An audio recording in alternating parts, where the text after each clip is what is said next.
July 4th, back in 1776, the United States did not declare independence. It actually happened on the 2nd, a date that John Adams, later Washington's vice president and then president in his own right, predicted in a letter to his wife would become the most memorable epoch in American history.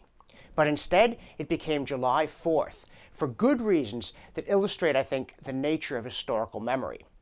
The critical thing about July 4th is that that's the date on which the actual Declaration of Independence was approved by Congress. Not the act of independence, but the statement of the reasons for independence. And given the nature of the American Revolution, which was a vindication of ancient British liberties against the tyranny arising in London, but also based on the universal rights of men that the Founding Fathers felt had somehow been incorporated into the fabric of the British Constitution, what really mattered was this articulate expression of the reasons why they were standing up for the rights they had always possessed. And there's a preposterous story about how quickly the 4th rather than the 2nd became the pivotal date, even in the minds of the Founding Fathers. And when I say preposterous, I mean not in the sense of ridiculous, but in the sense of too good to be true. John Adams was the 2nd president of the United States. By the end of his presidency, he'd become bitter rivals with Thomas Jefferson, who defeated him in the 1800 election, though only because the slave states were overrepresented in the Electoral College. And the followers of Adams thought that Jefferson and his party were actually revolutionaries in the French mold, bloodthirsty utopian maniacs. Meanwhile, Jefferson and his supporters thought Adams and his Federalist Party were crypto-monarchists, didn't really believe in liberty, were in the pockets of plutocrats. Things got so bitter that Adams didn't hang around for Jefferson's inaugural. He shook the dust of Washington off his feet and left.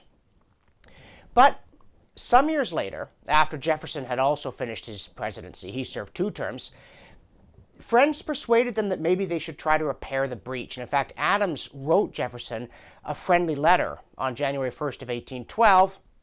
Jefferson responded in kind, and a lively correspondence between the two men sprang up that only ended when they both died. And this is the preposterous part of the story. They both died on July 4th of 1826, the 50th anniversary of not the Declaration with a small d of independence, but the Declaration of Independence with capital letters, the explanation of the reasons why the Americans had felt compelled to take up arms against the British.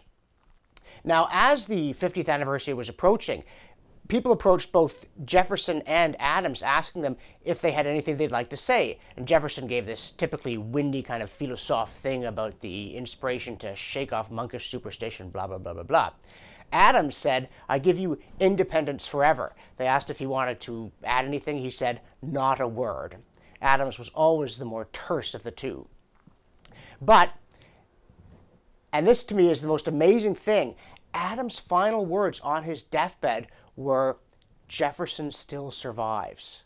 Now, it turns out it was not true. His old friend, enemy friend, had died 5 hours earlier, but you can clearly see that both men were hanging on to see the 50th anniversary of their greatest work. And for them, clearly, that was not the date on which Congress actually approved independence, July 2nd, but the date on which it formally approved the explanation of this momentous act. That's why Americans celebrate Independence Day on July 4th, and why they're right to do so.